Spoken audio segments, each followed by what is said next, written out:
Israel యుద్ధం నేపథ్యంలో చమురు, గ్యాస్, నిత్యావసర వస్తువుల ధరలు భారీగా పెరుగుతున్నాయి. ఈ క్రమంలో గ్యాస్ సిలిండర్ల బ్లాక్ మార్కెటింగ్ నివారించడానికి, సిలిండర్లను న్యాయబద్ధంగా అందించడానికి భారత ప్రభుత్వం ఎల్పీజీ బుకింగ్ వ్యవధిని 21 రోజుల నుండి 25 రోజులకు పెంచుతూ కీలక నిర్ణయం తీసుకుంది.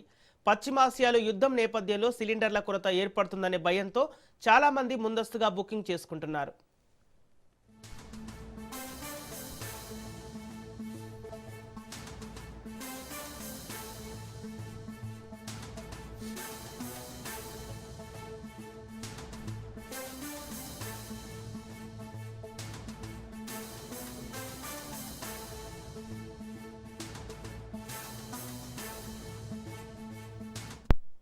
గతంలో సగటున 55 రోజులకు ఒకసారి సిలిండర్ బుక్ చేసుకునే వాళ్ళు ప్రస్తుతం 15 రోజులకే బుక్ చేస్తున్నారు.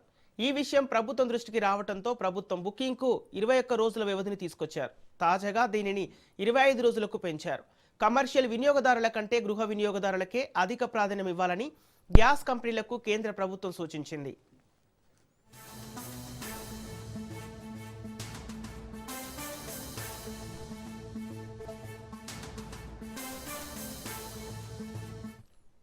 వంట గ్యాస్ సిలిండర్పై కేంద్రం 60 రూపాయలు పెంచుతూ ఇటీవల నిర్ణయం తీసుకుంది.